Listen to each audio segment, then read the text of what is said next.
This video tutorial focuses on XML data integration using the HarmoSearch mapping tool. The HarmoSearch mapping tool supports XML as the source or target of any data mapping involving XML. This particular example shows a simple mapping from one XML schema to another XML schema. The first step is to insert the XML schemas into the mapping editor. Expand the schema folder of the mapping project under consideration by clicking the small arrow on the folder's left-hand side. Select the HTO schema and drag it to the editor's modeling canvas. Release the schema and select Event as the schema's root element from the drop-down box and click OK. The schema appears as a tree in the modeling canvas. Click on Form View at the bottom of the mapping editor. Click on Step 1 next to the right of the target schema area. Select the Museolito schema from the schema folder and drag it on the source schema area in the mapping editor. Release the mouse and select Web Service as the root element and click OK. Expand the source elements in the source schema by clicking the small arrow next to the elements. Once the target schema is expanded, we are ready to start mapping items from the source to the target schema. Select the title element in the target schema area on the right-hand side of the mapping editor.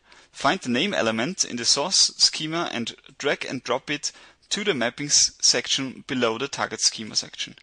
A new mapping link has been created, which is shown by a small black rectangle in the lower left corner of the title element. Next, specify the mapping details that define the actual mapping between these elements. Click on HTO language text in the mapping details section. The HTO language text pattern defines how a source element can be mapped to a language text element in the Harmonize ontology. Set the input value for the language parameter by selecting $fin from the corresponding drop-down box. Confirm your settings by clicking the Confirm button. In some cases, it is necessary to map multiple source elements to a single target element. Drag and drop the name _en element from the source schema onto the mappings section of the title element. Again, select the HTO language text pattern and select $enc from the drop-down box next to the language parameter. When you are finished, click Confirm. After the mapping has been defined, you have to save your mapping by clicking the Save button in the main toolbar. Now we can use the HarmoSearch mapping tool to preview the output of the transformation. To view the transformation result and see if the created mapping transformation works as expected, click the Create and Run Transformation button on the main toolbar.